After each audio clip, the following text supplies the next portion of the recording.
Hey, what's going on, guys? So coming at you with another updated deck profile for the new July 2015 ban list, and today I'll be profiling Ultra Athletes. So unfortunately, with the new ban list, Lavalval Chain did get banned, which is a huge hit to this deck, considering that Lavalval Chain was your most efficient way to dump penalty box, which has opened the door for so many OTKs and even FTKs as well if you are going second. But basically to replace that, I decided to change up the build to go towards the Reasoning build, just because it's really the next best way to actually be able to get penalty box in graveyard to get its search. Then one thing that we actually do benefit from a little bit from the ban list is the fact that the Ginlock is banned, so you don't really have to worry about playing too many main deck answers for that. Not that that was really a huge problem for this deck to begin with, but it certainly does help a little bit. So starting off with the monsters, we of course have the triple midfielder, double Muddy Slugger, double Perfect Ace, double Rival Rebounder, and then we have the one Dunker, the one Blockbacker, and one Goalkeeper. Pretty standard UA lineup for the most part, except for Goalkeeper. Not a lot of people really like running Goalkeeper, but with the Reasoning build, I just wanted to have that one extra UA in there just as another target for it. And Goalkeeper is actually pretty decent in some situations, especially if you have it with Ace, because you can use this effect to protect Ace and basically just preserve a negation from Ace as well. So Goalkeeper is pretty good, and 2800 defense is definitely nothing to shy away from either. Then for spells, we of course have the free UA signing deal, the free Stadium. Some people play 2, but this card's too important not to play a free. It sucks when you open multiples of it, but it's a card you really need to see, so that's why I do play 3. The 2 Power Jersey.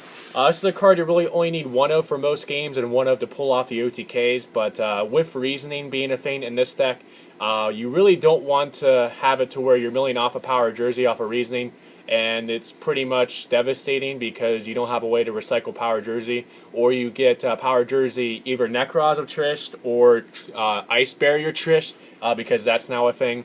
And then have that be the end of the world. So that's why I do personally run the second one, just to have that extra copy. Then for searchers, we have the 2 Rhoda and 2 Terraforming. A lot of people play free Rhoda, some play free Terraforming because getting to midfielder and getting to Stadium is really, really important. But I've never been much of an advocate for running the same amount of searchers as I have search targets, because I don't want dead cards in my hand, so that's why I do run a 2-to-2 ratio there. The free Reasoning. Again, I'm going towards a Reasoning build. As I said, this is basically the second best way to actually get penalty box engraved outside of Lavalval Chain. It's actually not that bad considering, compared to Monster Gate, you don't have to have a monster on board. And since you have so many different levels in the main deck, a lot of times you are able to get a free monster out of it, which is always a good thing for this deck. Then we have the 2 Galaxy Cyclone. Better than MST in the main in this variant because, of course, if you mill it off of Reasoning, you do still have a usage out of it, so Cyclone's good. The 2 Stormforth, because you do play a lot of high-level monsters, and you can just get rid of an opponent's monster on board that's giving you a problem to go into that. So that's always good. Way to get around emptiness as well.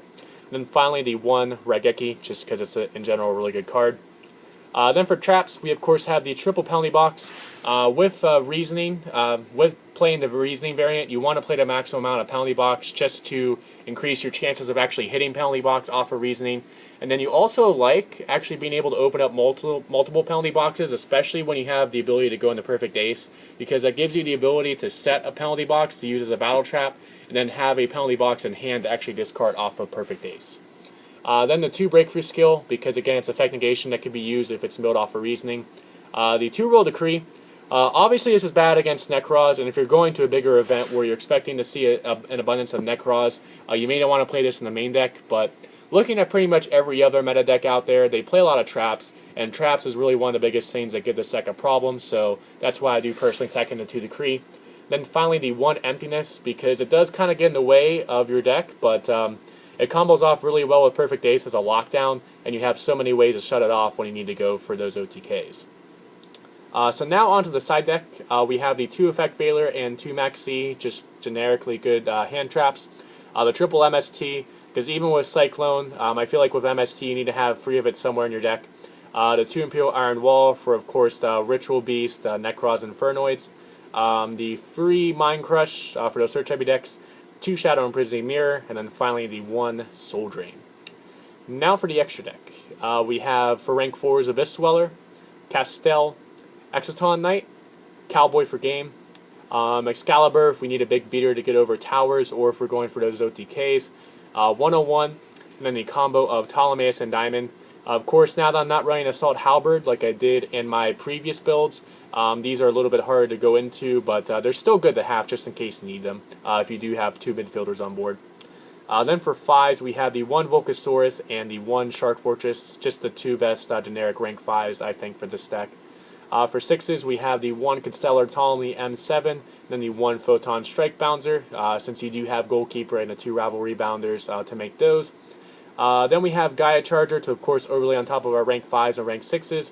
And then for 7s, we have 1 Mecha Phantom Beast Draco Sack and the 1 Big Eye, since you can make this by using a Dreadnought Dunker and a Blockbacker.